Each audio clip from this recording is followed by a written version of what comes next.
Republik Indonesia. Kepada yang terhormat Profesor Dr. Pil Haji Kamarudin MA, kami silakan.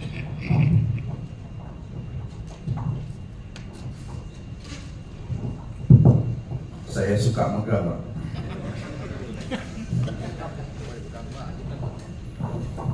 Bismillahirrahmanirrahim. Assalamualaikum warahmatullahi wabarakatuh.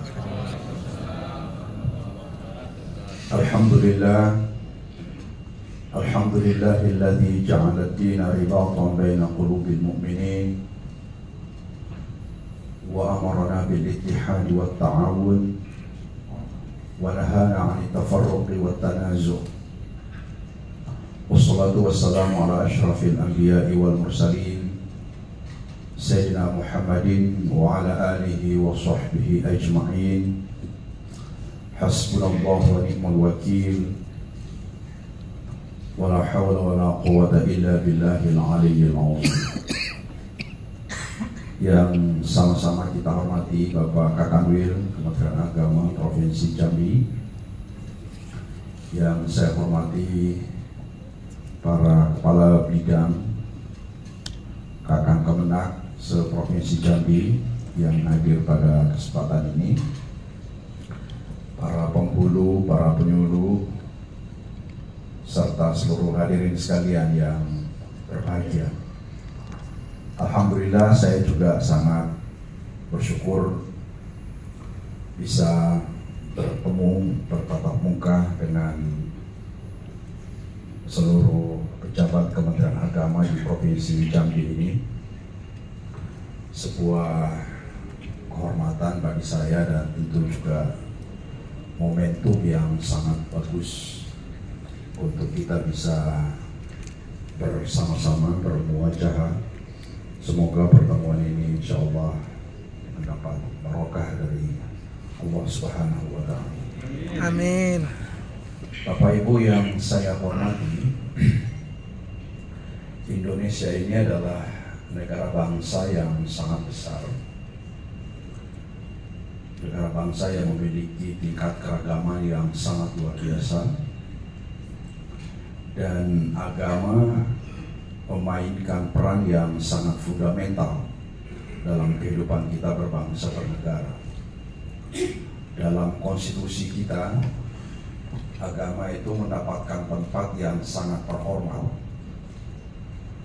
dan peran agama termasuk juga tokoh-tokoh agama sangat sentral, sangat fundamental dalam kehidupan kita berbangsa bernegara ini. Karena Indonesia adalah negara bangsa yang religius.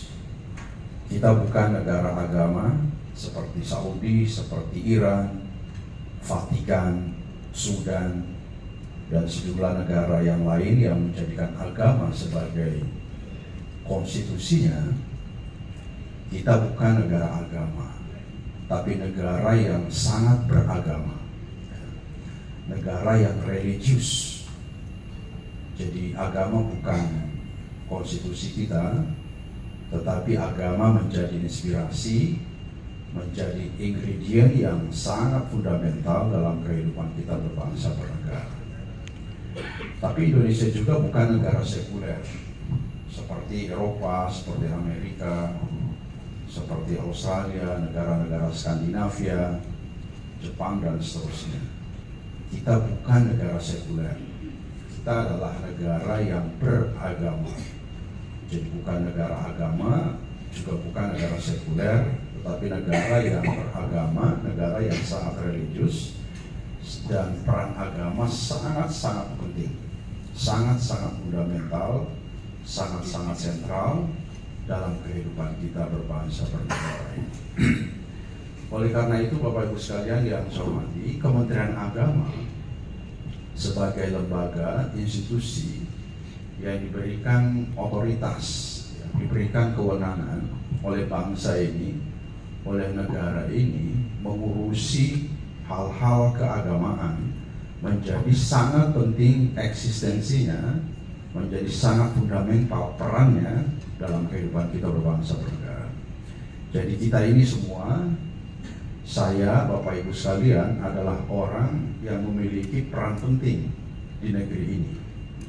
Untuk tidak mengatakan kita ini sebenarnya orang penting di negeri ini.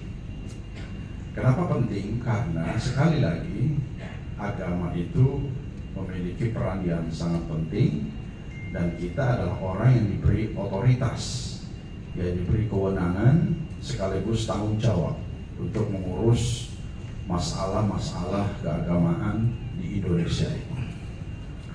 Bapak Ibu, teman-teman yang saya hormati, kita ambil contoh ya.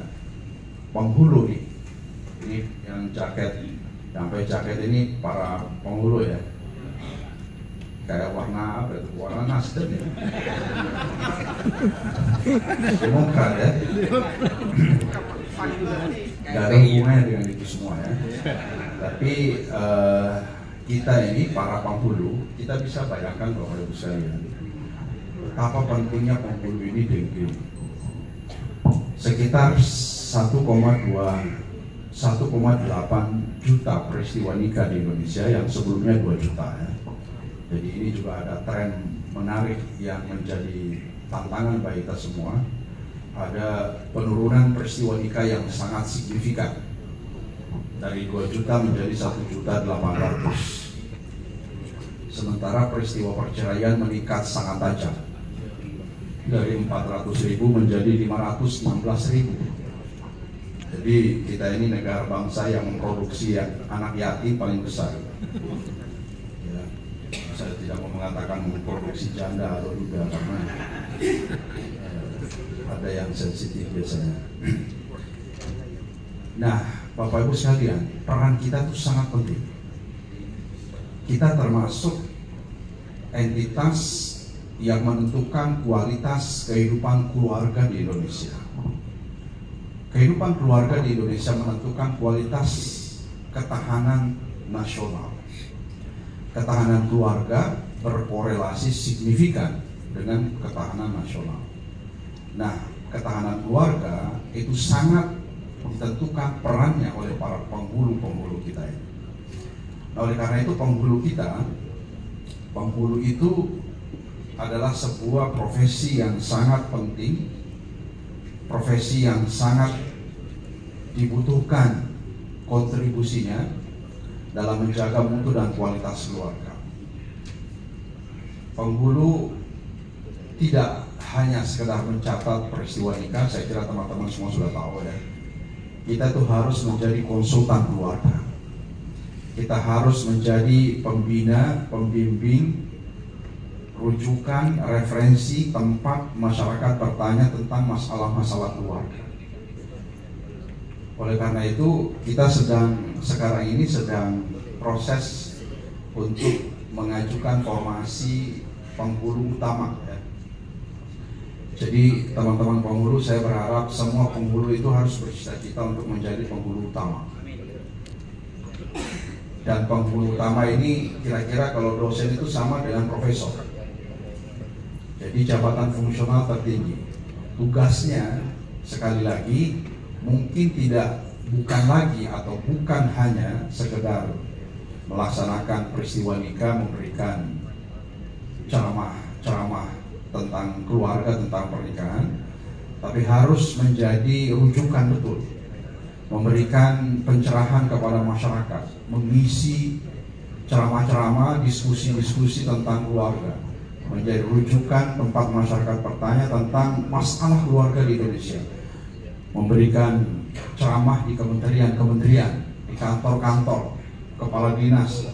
Ketika orang bicara tentang keluarga, maka rujukan utamanya adalah penghulu-penghulu ini, bukan dosen, bukan profesor, atau bukan siapapun, tapi penghulu. Penghulu adalah profesi yang paling pantas, yang paling otoritatif untuk bicara tentang masalah keluarga. Karena masalah keluarga ini penghulu terlibat sejak sebelum keluarga itu terbentuk sampai seterusnya. Karena tugas penghulu itu sekali lagi membimbing, menjadi konsultan, memberikan pencerahan, konsultasi tentang masalah-masalah keluarga terhadap keluarga-keluarga Indonesia. Oleh karena itu, melalui kesempatan ini saya pernah sampaikan di APRI, penghulu itu harus percaya diri. Penghulu itu harus merasa bahwa profesinya adalah profesi paling terhormat. Oleh karena itu saya sering menyarankan, Pak, kalau penghulu melaksanakan peristiwa nikah di sebuah tempat dimanapun, di hotel atau di KUA atau di rumah atau di mana saja, penghulu itu harus merasa bahwa acara ini adalah acara saya, acara penghulu, dan penghulu adalah orang yang paling keren di tempat itu.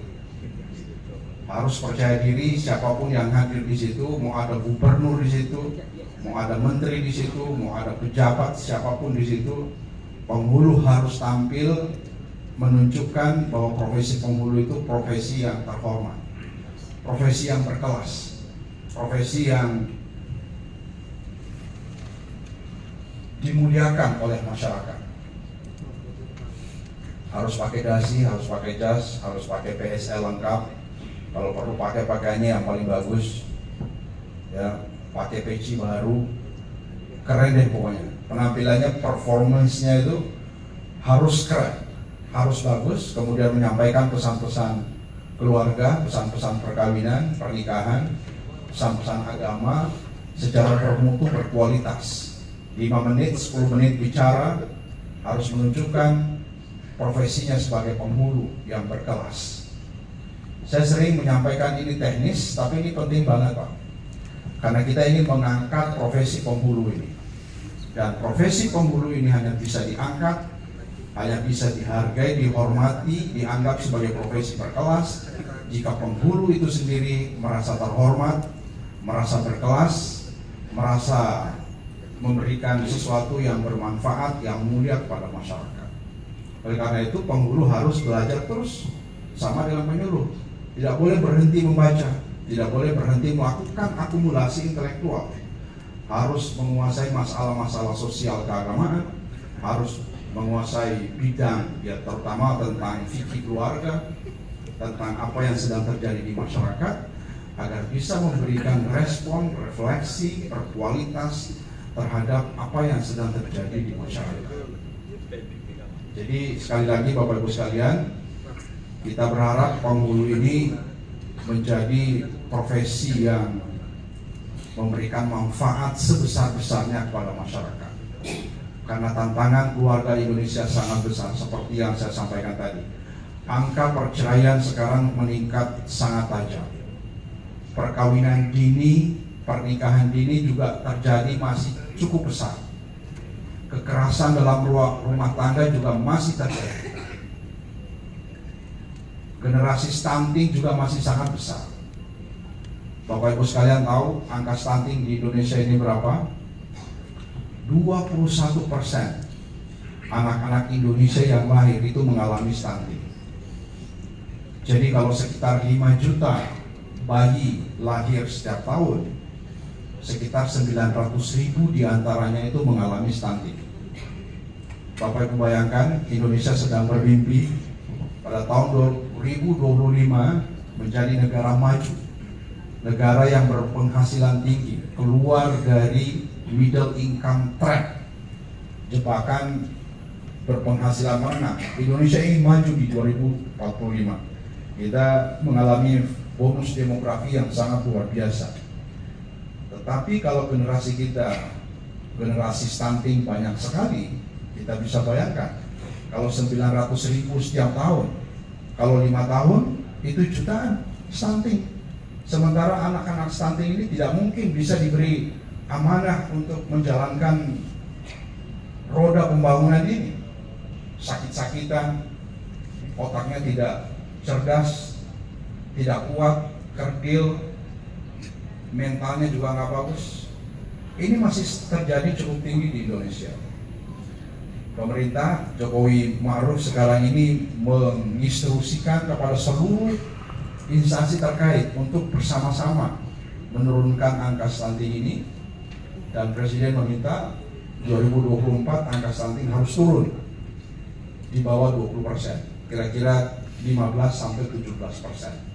Sebelumnya sudah pernah 27-28%, sekarang turun drastis 21%. Penghulu punya peran yang sangat penting di sini. Oleh karena itu kita bekerja sama dengan BKKBN. BKKBN leading sektor, lembaga yang diminta untuk menangani stunting. Tapi penghulu punya peran yang tidak kalah pentingnya, memberikan pencerahan kepada calon-calon pengantin. Oleh karena itu kita punya bimbingan perkawinan. Ini adalah intervensi kita, intervensi Kementerian Agama yang kita jadikan sebagai sarana untuk memberikan pengetahuan, wawasan yang memadai kepada keluarga-keluarga Indonesia yang akan menikah tentang berbagai hal tentang keluarga. Jadi sekali lagi Bapak Ibu sekalian, kita berharap penghulu kita ini berkontribusi fundamental dalam kehidupan kita berbangsa bernegara. Begitu juga para penyuluh, ya. Para penyuluh ini juga tidak kalah pentingnya Bapak Ibu sekalian. Penyuluh ini adalah guru masyarakat. Kita ini adalah guru bangsa. Kita yang memberikan pencerahan, literasi, keagamaan kepada masyarakat kita, kepada komunitas kita. Profesinya adalah profesi yang tidak boleh berhenti membaca. Saya sering mengambil contoh, Pak. Profesi guru, kenapa di Finlandia itu guru itu adalah profesi yang paling terhormat, dihargai, dikagumi, dan dianggap sebagai profesi paling bagus, paling keren di antara semua profesi yang ada di Finlandia.